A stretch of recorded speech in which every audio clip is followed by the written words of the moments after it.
Hey, good morning, y'all, and welcome to finally, the finale, part 3 of the Essen Spiel Extravaganza, the unboxing. So, for those that are just joining us for the first time, you guys have missed part 1 and part 2. Well, that's all right. A lot of games here to check out, so we'll go through this. But what this is this year, or for the last 4 years, I think. The last number of years, I've gone across the pond in October to Essen, Germany for Spiel. And Spiel is the biggest board game convention of the year. It also happens to be where we pick up the majority of the games that we're going to be reviewing over on the podcast, as well as doing playthroughs of here on the show. And brought back a pallet of games. The part 1 was everything that we hand carried home in our luggage. Part 2 was the first half of the pallet, and the only reason there was a delay between part 2 and part 3 is apparently I caught the plague. Still dealing with it, still not 100% far from it, but you know what? I'm tired of putting this thing off, so let's do this, shall we? Lemon, in case anyone's wondering today. So, yeah, we got a lot to get through today. It's like Christmas when we unboxed all these this morning to put them over here next to me. I didn't think there was going to be nearly this many games. So how I did this on the last part and how I will continue to do it on this one is if there's anything that you guys want me to actually unbox, meaning pull the shrink off and we'll open up and dig into, I'm happy to do so. So you guys will just have to deal with the voice that's going to come and go a little as we go through this. Yeah, so let's do this. Good morning, everybody. Thanks for hanging out today on a Tuesday. So yeah, this should be yeah. For those that didn't see this happen on Sunday we did a trio of Knizia streams and we actually hit 800. Now, just because we hit 800 doesn't mean like we stop accepting patrons. It's not the case. As you can see directly below me right here, anybody who isn't a patron can go to pledgehc.com, support the show. We're going to have more goals to hit as we go along. The original idea for goals, here actually, since somebody brought that up, I will talk about this. So the reason 800 is such an important, there we go, 800 is such an important number for me and the show, and honestly, for all of y'all that watch the show, is because I'm going to be ordering, in fact, tomorrow, I will be ordering a PTZ camera to bring in a 5th camera for the studio here that is going to change the way we stream a lot of the bigger games. Now, is it going to change the way we stream every game? No, absolutely not. But some of the bigger games, it's going to make I don't want to say revolutionary. That's probably putting too big an emphasis on it. But it's going to make a marked difference in the way we stream the larger games. And I'm excited about it. And the reason you guys should be excited about it is it's going to help the presentation that much more. It's not going to replace the main camera that you guys are going to be seeing today. It's going to be in addition to. It's going to, yeah, it's, I think with the camera and the keyboard / joystick, it's going to run in the neighborhood of $2,500, $3,000. So I'm grateful and thankful that we reached this number to where I can actually afford to be able to do that. So thank you to all of the patrons out there who have chosen to support the show. The next goals, the original plan for the next milestones, based on the number of patrons, was going to be to start paying our volunteers. Folks like James that does all the graphics and everything behind the scenes and helps with the website and the podcast uploads and all of that. And there's a number of folks. In fact, I know Adam is here in chat with us today. He's the guy who's in charge of doing all the timestamps. So all these amazing timestamps that you get, Adam does. And Chris also helps get all those posted to BGG, as well as getting them onto the actual YouTube channel here. All the work that Adam does. So the idea was to actually start paying all these people at certain milestones, but the overwhelming response from the volunteers is they don't want to be paid, which really surprised me, to be honest with you guys.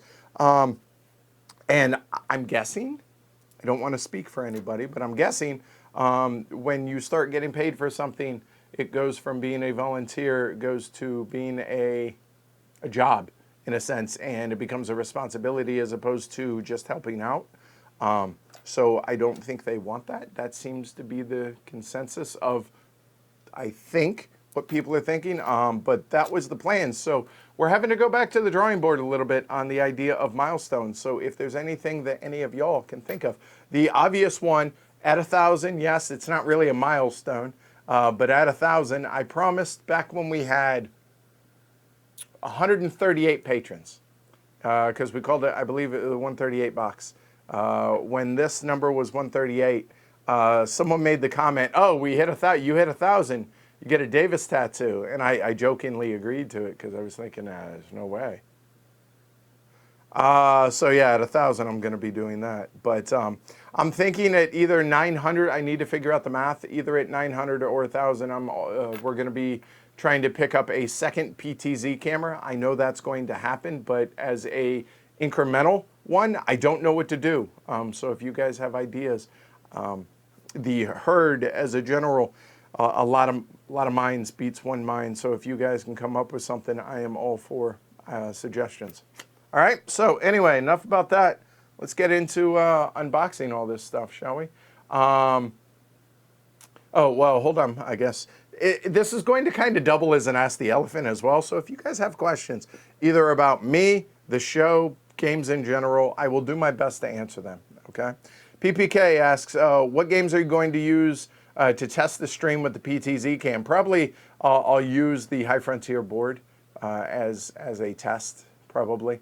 The plan is to, provided everything goes smoothly and it gets here in time and everything else, to break it out towards the beginning of the new year, okay? Just after the new year. I mean, it's a new year, it's a new decade. I mean, there's a lot of reasons to do it then. It just kind of ties in really, really well. Now, Felix says, Command and Colors stream coming soon. So the idea of doing block war games. If there is a way that I can figure out to quickly dismount it from up above to then mount it behind me to be able to give my point of view for block war games, that's absolutely what I'm going to do, so that we'll be able to do some block war games. I'm excited about that, so that's the plan there. All right. Hey, Tony. Hey, I'm glad you're here because I think one of your games is in this pile for this unboxing. There was another that was in the last unboxing as well. So Tony Boydell, designer Alubari, Snowdonia, and others. Yeah, 1,200, you design a game. Never going to happen, Todd. Just put that one to rest. I have zero interest in designing a game. Yeah, I'm not that. I'm not going to be that one. Adam says, give away another board game table as a milestone. Well, I will say that we're in discussions with some folks that may be happening more often than you might think.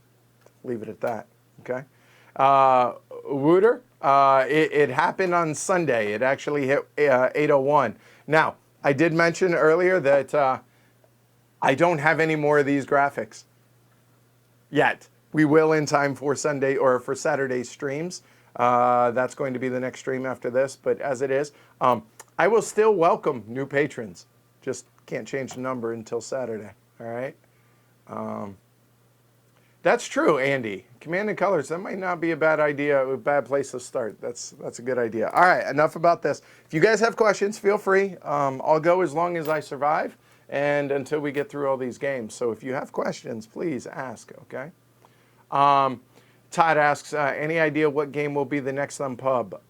It's possible, I'm not promising, but it's possible that it might be Coffee Roasters, the upcoming game from Rolf and Andre, designers of Wildcatters, coming from Capstone. So technically, it is already signed. It's just not in its final form.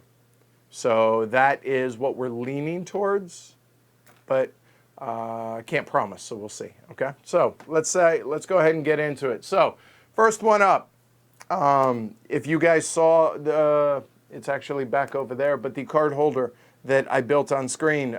We also got a dice tower. I'm hoping to get one of the locomotives. And if so, then we'll be doing the locomotive instead of the dice tower. We shall see. But as you can see, cool little dice tower. And it folds up the whole 9 yards. And yes, PAX Transhumanity. The plan is to do it hopefully by the end of the year. All right. This sickness set us back about a week. So that's been a struggle. So I apologize about that. But yeah, so if you guys, there you go. There's the card holder that we built. I say we because you guys helped me remember how to tie knots. Figure I'd beat you guys to the punch on that. So there you go. So there's that, and that's what the dice tower itself looks like. So this might be something that I do next week, since the Christmas week is going to be a little bit light on content because, well, Christmas and people have families and stuff. I might be streaming this. I might be streaming a solo war game as well. And even though you guys haven't asked, there's obviously not a weekly look ahead this week because I've been laid up in bed. But what we're going to be doing, the only other streams this week are going to be, we're recording the podcast on Thursday, the top 50 of all time of right now. It's going to be me, Martin, and Jess recording that. And then on Saturday with Joe Huber, we're going to be streaming 2 games. A game called Demour, which pretty cool little filler game, as well as Macau. That's why you see it up behind me right there. All right. So there you go. Hey, welcome everybody. Yep, 800. Congrats to y'all on 800. So I'm really excited about that. All right, so there we go. So the U-Gears Dice Tower. Yes, definitely going to be doing an Age of Steam stream each month.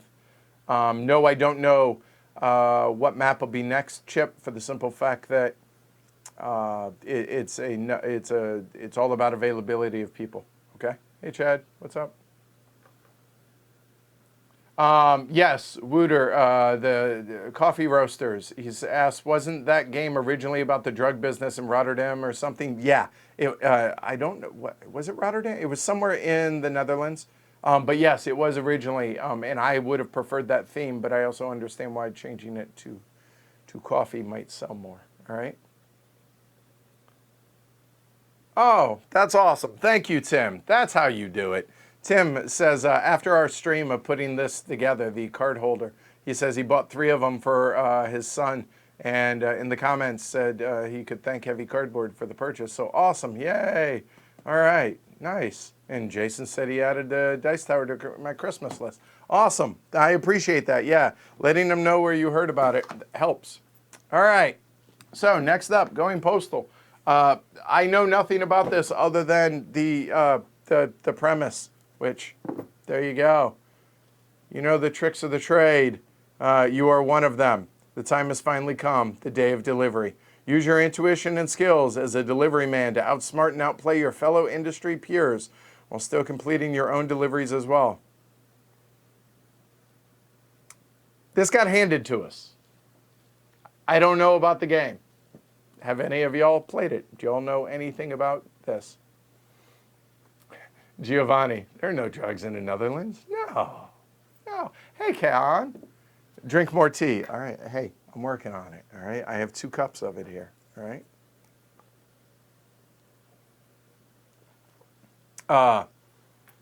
Key Market stream coming soon. It's been put off 3 times because of me being sick. Yeah, the plan is to be next Monday, a week from yesterday. Okay. Yes. Brianna says we have ours and we're waiting for your excellent teach. Probably next Monday, okay? Full disclosure, though, that Monday, I have a mental health assessment. It's like a 5-hour barrage of testing, which I answer a whole bunch of questions, and then they spend an ungodly amount of hours creating an assessment of what's jacked up about yours truly, the host, and giving it to me and giving me the assessment. So I'm curious to see that. But so that's going to be, Key Market's going to follow on the heels of that because that's when people are available. So I hope I have a lot of energy for that stream. I don't know if I will. So there you go. Lee asks, congrats, or says, congrats on 800. Possible milestone goal, paid version of Slack so chat histories get saved. I have no idea how much Slack costs, though, so that might be a stupid idea. Not a stupid idea, just an unreasonable idea. It's $7 per user for the paid version of Slack. Think about that. $7 per user. $7 per month per user. All right?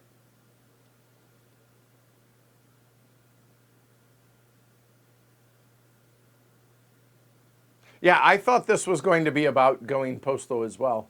So, you know, like the like violence going, it apparently is not. So, there you go. Well, I appreciate that, Stitch. Says, I admit I let Capstone Games know that I pre-ordered Cooper Island because of the heavy cardboard playthrough. Yeah, Matt says, as someone who deals with severe depression, I appreciate your openness. So, here, real quick, I know. I'm the worst at unboxings, apparently, because I keep doing this. So, on that note, what is today's date? Today is the 17th. Oh, wow. I just realized that. So, next Monday is December 23rd. That is going to be a really big day for me, not just because the mental health assessment stuff. But for those that didn't hear, I did a very deep, I think is a good way to put it, interview with Ben Maddox over on 5 Games for Doomsday. If you guys have never listened to his podcast, it has nothing to do with board games. Let's be honest. It uses board games as a premise to talk about the people behind that are in the industry, whatever.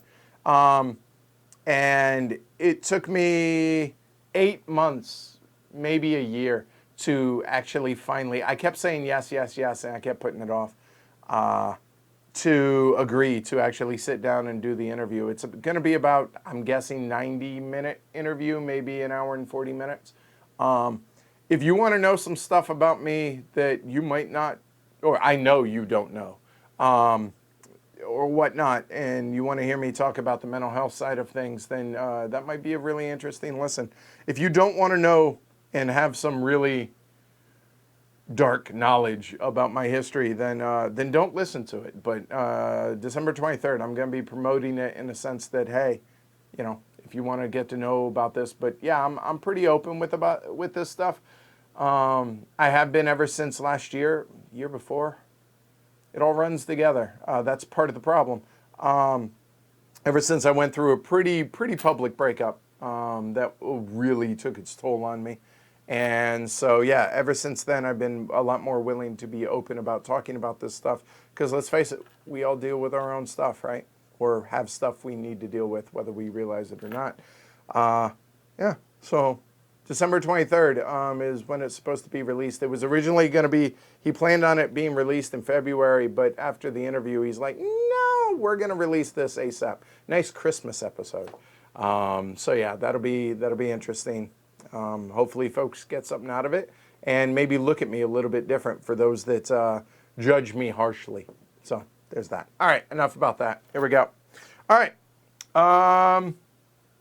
You know, I'm trying to figure out a way to do this because it's all like small physical boxes to large, big boxes. So let's just go ahead and dig into this. So some of this ties in with stuff that came from previous unboxings, which is reasonable because we just put stuff in where it fit, which we did Crusader Kings. You guys saw in the second one, or in the last one, part 2, that we got Crusader Kings. So we have the Counselors and Inventions expansion, which basically is a bunch of minis. 24 additionally beautifully crafted plastic miniatures, which if you saw these, they look fine. They don't look super detailed. But they look fine. They look pretty good, I think. But again, I'm not a plastic dolls guy. I'm not a minis guy. So for those that paint these, I think there's enough detail here that you guys can make them look really gorgeous. But that's not really my bag. But if it is yours, then they're here. 12 unique designs represent counselors and inventions in the game rules. Also includes bonus rules that allow players to send their counselors on missions in medieval Europe rather than just staying home at the royal court. All miniatures are sculpted by the talented artist Anton Egaluda. Does this name mean anything to anybody that is into minis? I assume the fact that they highlight that, the answer is yes, but that doesn't mean anything to me. So, Crusader Kings mini expansion here, okay? All right. Is there another code in the bot? I see what you did there, Luke. I see what you did. Yeah. A camera mount under the shelf or tech. Yeah, the plan is to mount one back here. And to figure it, yeah, $7 per user per month, Chad. Yes, that's right.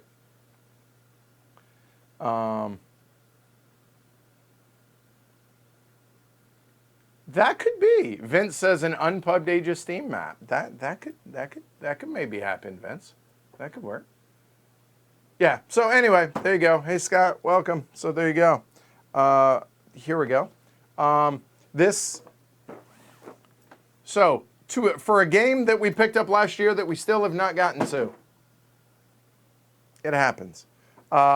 So Bernd Eisenstein, designer of Pandoria, and some other really famous games that I cannot think of right now. I apologize. Pandoria released last year at Essen, last year being 2018 at Essen. This is the expansion for it. It's already open, so it's a review copy. So there you go. It's got more stuff, which if you've played Pandoria, that will probably make more sense to you. I have not yet. It has been played at Game Day. I was not a part of that yet. But Jeffrey Allers and Bernd Eisenstein, this is one that I plan on getting to this year. So there we go. Okay. So Pandoria expansion. So Clay made me worried that we might not be able to get this if I didn't pick it up while we were there. It might be a while. So we have a little promo for Cooper Island, which I don't have a copy of Cooper Island. I don't think there is one here because we already streamed it with the prototype. I told him not a big deal. He can get it to me later on. Oh no, it got damaged. See that? Oh, boo. That's all right. Good thing these aren't hidden. So there's that. All right. Anyway, expansion or mini promos? Promo. Mini expansion? Whatever. Cooper Island. You get the idea. Another one from Haba that I do not remember anything about. So if you guys remember in part 2, we did the intro, your first hate drafting game.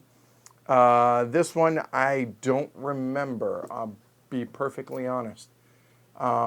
It is in English here, so let's see. Welcome to the Cloaked Cat's Ball. Try to unmask the other players among all the Velvet Pod guests. Before they do the same to you. Play your cat card skillfully, draw the right conclusions, and try to reveal as little as possible of yourself. Deduce your way to victory by discovering the most about your opponent. So maybe a way to use inductive and deductive reasoning. So there you go. 7 to 99. Once you hit 100, you can't play this anymore, apparently. So there we go. Another one from Haba. So thanks to T over at Haba. A couple of these got dinged a bit. We have a couple of the walking in games, which if you heard the Essen preview, me and Rado, he had talked about walking in Provence. He previewed it and made it seem quite appealing. And I had talked to him, I asked about the walking in Burano that came out the previous year. And he was like, yeah, big fan, etc. And so I was like, okay, well, let's, you know what? Let's lighten that up a little bit. Hold on. There we go. So he had spoken well about this one and was looking forward to this one. So we picked up both of them. As you can see, same designers on both of them. So yeah, I got a little ding, but it happens. You know what? The game itself is going to be fine. I'm not worried about that. So walking in Provence and walking in Burano, which this one is not in English, but the English rules, I believe, are in there. So I'm not too worried about that. Yeah. And remember, if there's anything that you guys actually want to see, I will happily open up and everything. Otherwise, I will continue through because we are going to be, we got a lot of games to get through. Now, the interesting thing here is the Walking in Burano here. So this list going top to bottom is strategy. So Walking in Burano, higher in strategy, and a 3 in strategy, 3 in luck, 2 in strategy, 4 in luck, and then 2 and 2 as far as interaction and weight. So maybe thinky filler, but I blame Rado on these. So Richard, these are entirely your fault. All right. Hey Adam, what's up?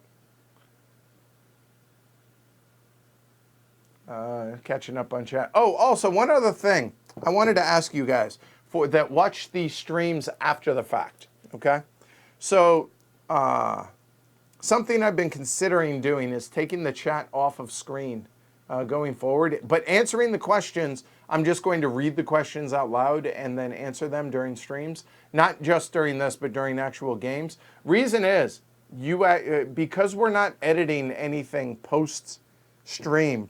YouTube now has the availability to have the chat in real time, so it feels a bit redundant nowadays. So I wanted to get your guys' take on that, and if so, we might experiment with that on Sunday or on Saturday streams. Sorry. So I wanted to get your guys' take on that since you guys are the ones that watch this. So there you go. All right. He does. Rado makes everything sound appealing. Seriously, right? He's like the Chef John of the board game world. Chef John, for those that don't know, foodwishes.com on YouTube. Chef. Good. Makes good food. Anyway, yep, there you go. So a couple of the walking ins from the folks over at Emperor S4. All right. All right. Yeah, let's do I think this is a 4, maybe a 5-pack. All right. So the game that we actually went to go talk to the folks at XB Games was for Charte from Knizia, so kind of ties in with what we just did this last week. Oh,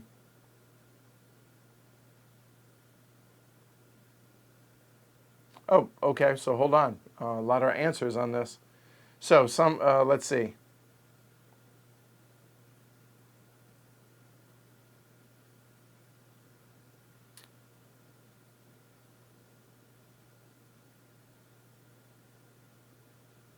Ah, interesting. Okay, the majority of you guys absolutely want the chat left up there. Okay. Because of the way a lot of you guys watch it, you're not able to actually see the chat if it's on your TV or anything like that. Oh. Interesting. Okay. Fair point. Then I guess I disregard, and it sounds like I'm going to keep it up there from the early returns.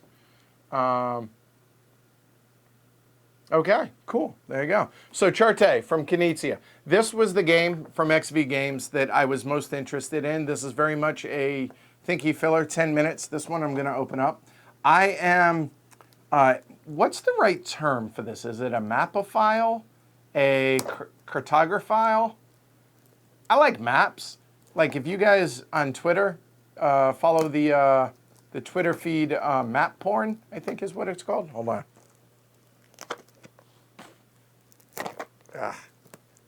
There we go. Yeah, I like maps. So Charte appealed to me in that regard. Man, I fixed the white level, the white balance on this. It still seems a little off. All right. Anyway, that's the game. It's a bunch of map tiles. Don't know how to play it yet. There you go. You now have seen all the components other than the rule book. All right. Cartophile. So, very small print on the rule book. Wow. Okay. That's in multiple languages. Oh, there's the rules. It's that page. There you go. All right, so that should be pretty easy. Anyway, this is one that I definitely want to stream as a, a lunchtime stream. Obviously, if I can get some folks to help out with the lunchtime stuff. So 2 to 4 players. Felix says he enjoys. He's a really big fan of this. What's the best player count on this one, Felix?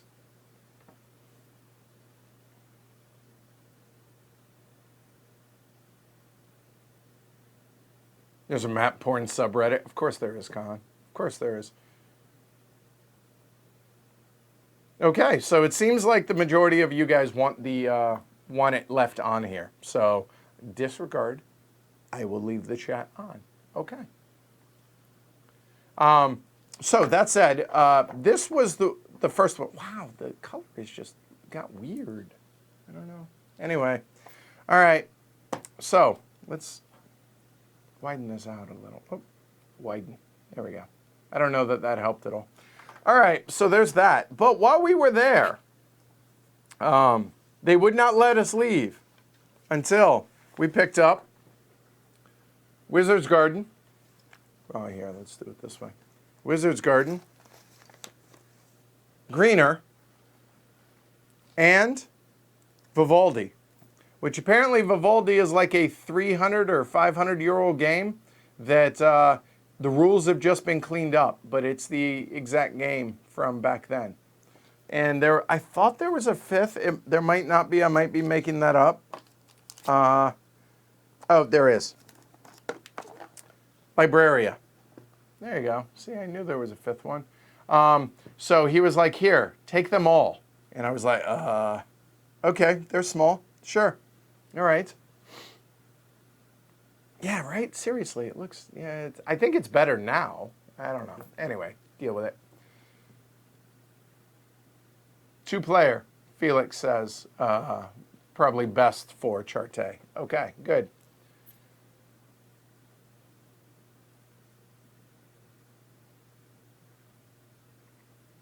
Oof, baby shark. I'm sorry, Brianna. All right. Yeah, anyway. Those 5 from XV Games.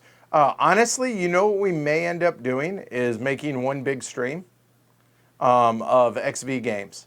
Like, we might do all 5 in one stream. I think that'd be cool. That'd be fun. That'd be a good lunchtime. Hey, check these 5 out. There you go. It might not be a bad idea because a 10-minute stream doesn't, right? So there you go. Cool. Yeah, so that might be the plan. I can't claim, by the way, the board for Wizard's Garden, that is on the back of the bag. And same with Greener. That was part of the hook for those. Yeah, I can't speak to how good. Oh, that might not work then. Hold on. So I believe, okay, it might be all but Vivaldi because Vivaldi is 5 players. Exactly, I remember that now. Based on the classic trick-taking game, Briscola Chiamata. Vivaldi is a modern card game of hidden roles, strategy, and calculations for exactly 5 players. So, there you go. So, Vivaldi might not be included in that, but maybe we could do a 2-player little lunchtime group of streams. There we go. So, there you go. Those 5 from XV Games. Okay, another game here. This one, I'm trying to remember. Can't remember a whole lot about why it was on the list, but Pocket Detective from Lavka Games. I believe this was a solo. Nope, 1 to 6 players, 60-minute game. Pocket Detective, a cooperative card game, so yes, it's a solo game. Which will test your deduction. Players are gathering clues, interrogating suspects, performing arrests, and matching pieces of information to successfully solve the mysterious case. All right. Jet Game Studio. It's Russian. Oh, no, never mind. I'm making stuff up. Yeah, Case 1, Season 1. So, this may ruin it. The only thing is if we end up streaming this, and if by we I mean you mean me. So there you go. All right.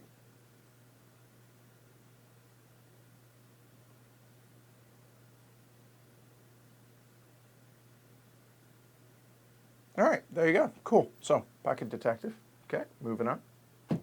Well, if you guys know Jess, I mean, this was a no-brainer, right? I know nothing about what makes it extreme. I don't know. Maybe it comes with mini cans of Mountain Dew. I don't know. That's not in English. The rules apparently are, but yeah, so, okay.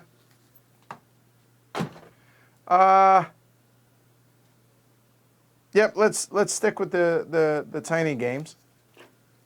So the reason we went by the Iron Games booth, Bernd Eisenstein, was for the Pandoria expansion. But while we were there, Bernd was like, hey, have you seen the new card game that I came up with called Pact? And I was like, no, it's about goblins.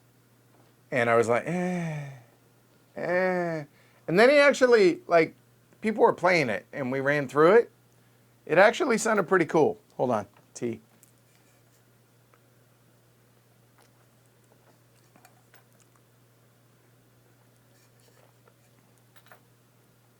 Oh, okay, up and down. Wow, all right, there you go, for the Mind Extreme. So here we go. I covered this. Yeah, I covered this on the second one. I feel like, did we get 2 copies of this? Do any of y'all remember? Anyway, it looked like a pretty interesting kind of trick-taking game. I think is, if I'm remembering this. It says it plays 1 to 5 players, 30 to 45 minutes, so it'd be thinky filler. There's going to be a number of these thinky fillers. There were in the last haul, as well as this one. Honestly, there's plenty of other games, don't get me wrong, but there were a lot of these little games as well, and Bernd was pretty adamant that we take a copy of Pact. So there we go. So there we go. Okay. I'm going to have a huge mess to clean up after this. So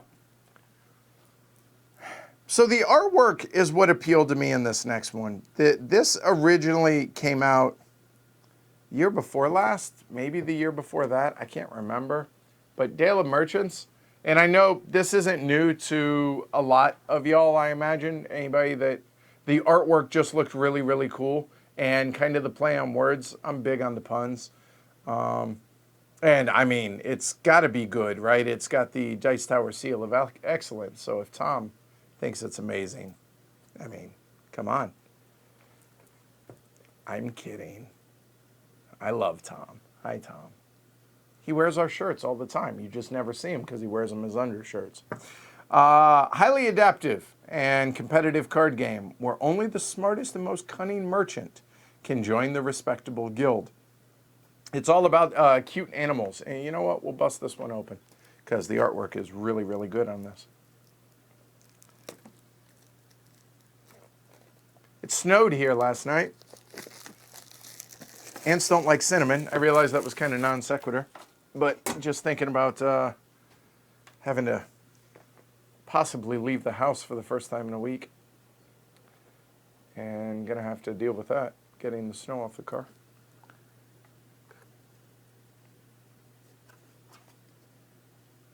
That's whimsical. It's dark. All right.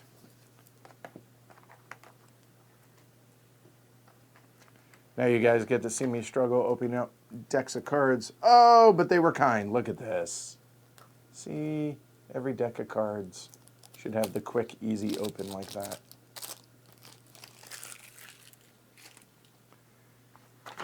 How is everybody doing today? Hopefully you're all doing well. From opening all the boxes, that's going to happen.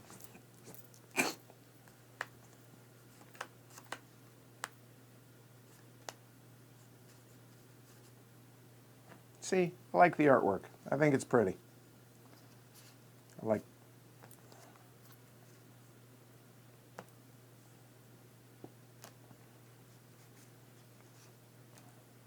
It's kind of a watercolory artwork. I think that's the technical term, watercolory. artwork. So there we go. Anyway, Daily Merchants. Probably, you know, more lunchtime thinky filler stuff, but nonetheless, have any of y'all played it? Jason says Daily Merchants is cool.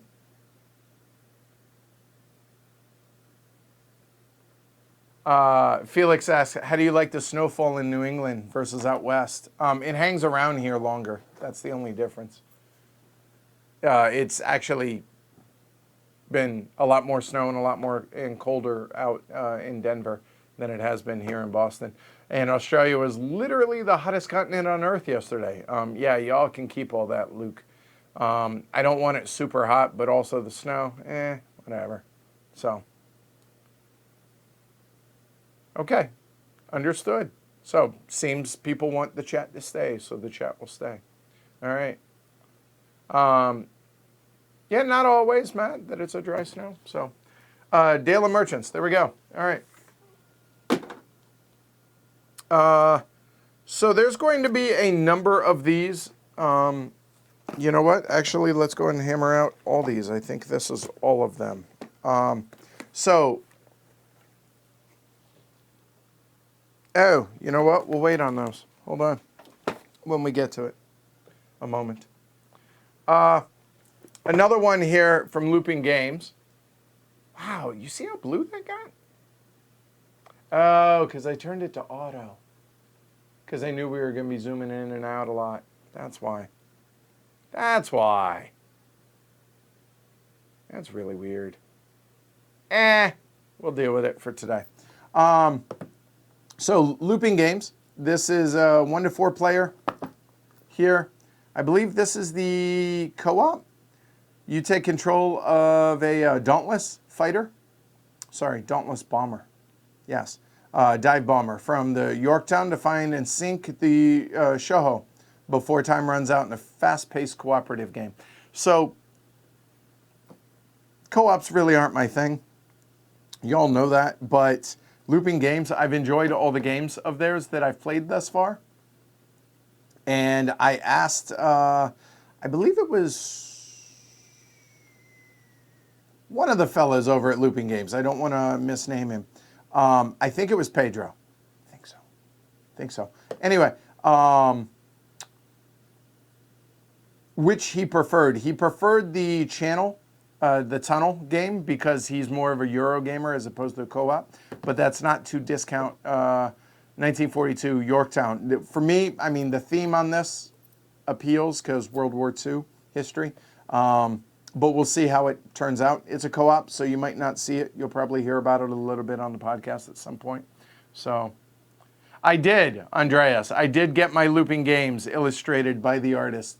Oh, no, not this one. I have gotten it something in the past, but I did not get these. Yeah. How does the co-op work for that? I don't know, Tim. We will find out together. How's that? Maybe.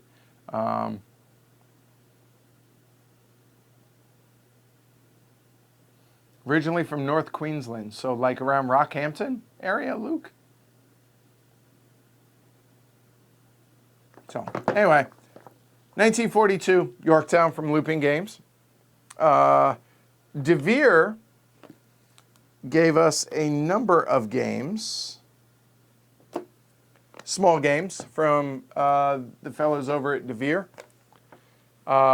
One of which is Lavinia, about running a vineyard, I believe. The grape pickers are fighting to inherit a magnificent but nearly abandoned vineyard. There you go. So again, more thinky filler, 2 to 5 players. We covered a couple of these games in the second unboxing. Lavinia is another one. I think we got a total of 4 games from them, I believe. Probably nothing like 1942, the video game, Michael, but that would be cool if it did. I don't think it's a scroller in that regard. But yeah, so Lavinia. Thinky filler, we'll see how it goes. Get that out of the way. There we go. Game from Luda called Kami up next. Again, we are going physically small to physically large games. Yes, Brianna, the shirts have finally arrived. I'm planning on fulfilling all the orders, as many as we have anyways, in the next week or so. Yep.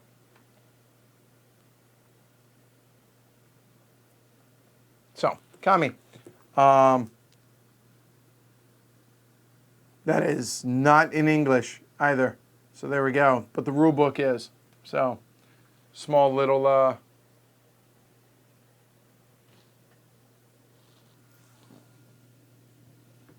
Hold on. Now I got to see that on Lavinia.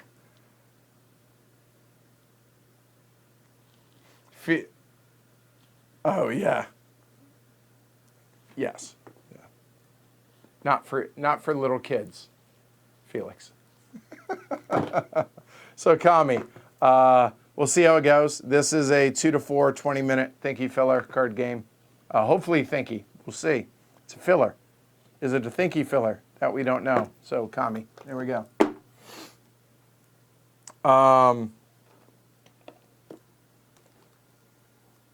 I do not know anything about this. Apparently, we have Season 1, Season 2, and Season 3, though, of Suits.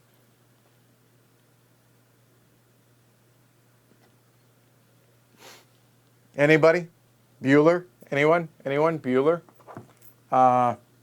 Each player controls one of the 5 available characters. Each character has his own unique deck of cards. By using your wits, tactics, strategies, and of course, a little bit of luck, you can show your enemies who is the real gentleman. Suits is a fast-paced 2-player card game, steaming with atmosphere and tactical depth. All right. So, silencer, gambler, mechanic, illusionist, or deck collector. Season 2.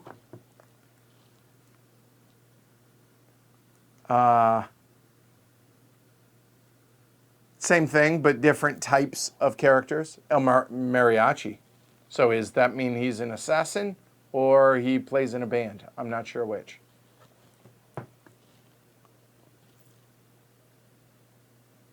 All right. So there you go. So they're all 2-player, 10-minute. We'll see. Don't know. So Suits.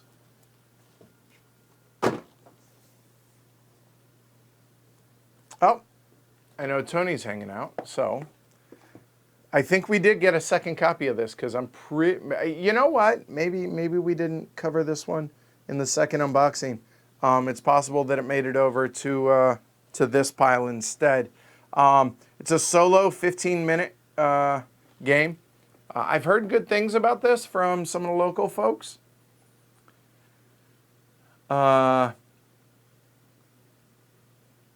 All right, so here, for those that are just listening here, Lux Airturna,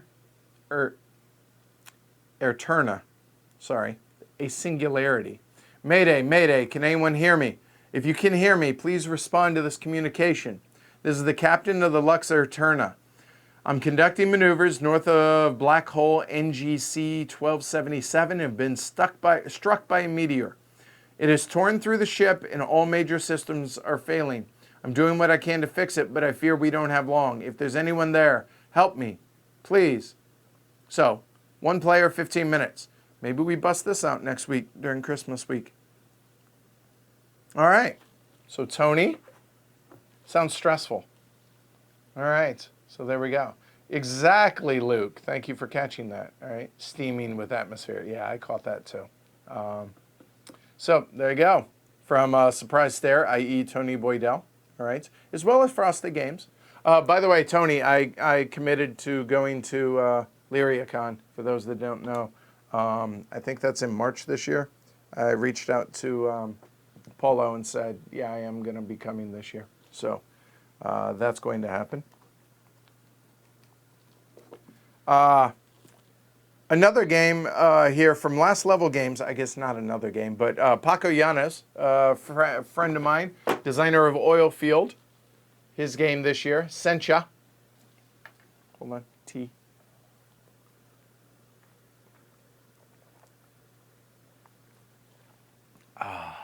That's good. All right, that feels good on the throat. It's a lot of talking. Dominate the tea market during the Japanese Edo period. Collect the tea leaves. Sell them at the market and make offerings to the temple to become the largest tea producer in Japan. So, Paco Llanes, a Spanish designer, designing a game about tea in Japan. I'm in. All right. You know what? Looks like it wants to be open, so let's open it. Plus, you know, tea and Japanese artwork, hopefully. So let's see. Same font as Kami. Right. I think that's where it came from. I thought that was also from the same publisher. There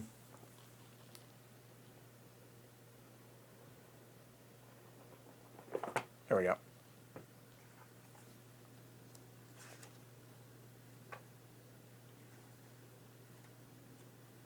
Okay. Pretty involved rule book for a quote-unquote little game, but we'll see.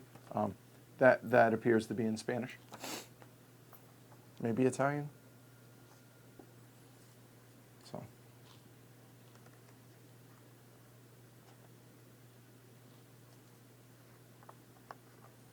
Little punch boards, different colors.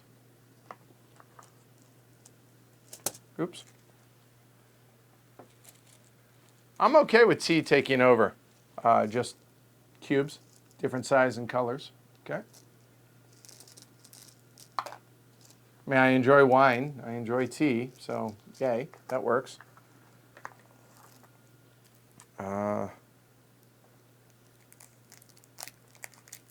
Easy to open as well, so that's good, I think. Yeah. There we go.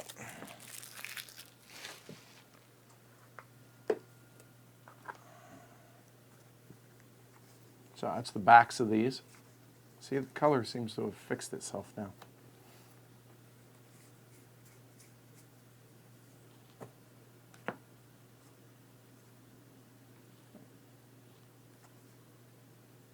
Oh, cube track on these.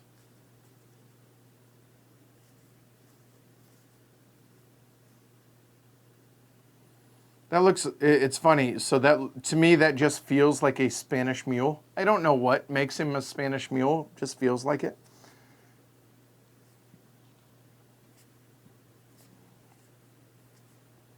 Yeah, it looks good. All right. All right, so that is Sencha. See how that is.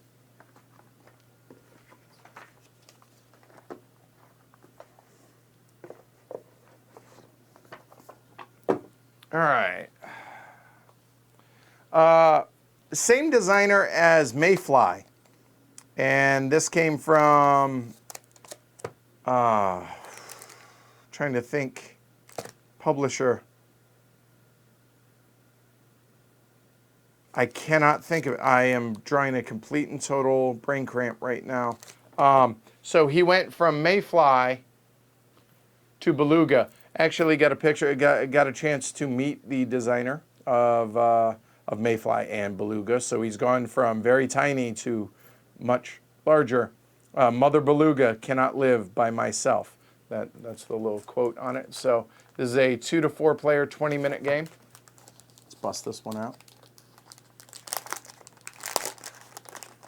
Have I ever explained why I hate coffee? I don't hate coffee. I just prefer tea. I drink coffee when I go to diners. I like diner flavored coffee. I like just regular coffee. The bitterness I'm not really a big fan of, but regular coffee, I drink it with milk and sugar.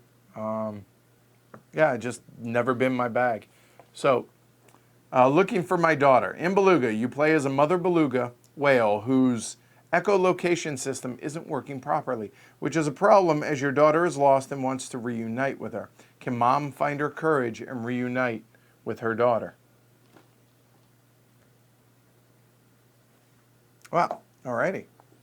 So, Q Takai, I believe, is how you pronounce the designer's name. I apologize if not. I try and do this right. Oh, if you like nature-themed games, you can buy from the website and Twitter over here. Nice. Okay. So the rule book is that.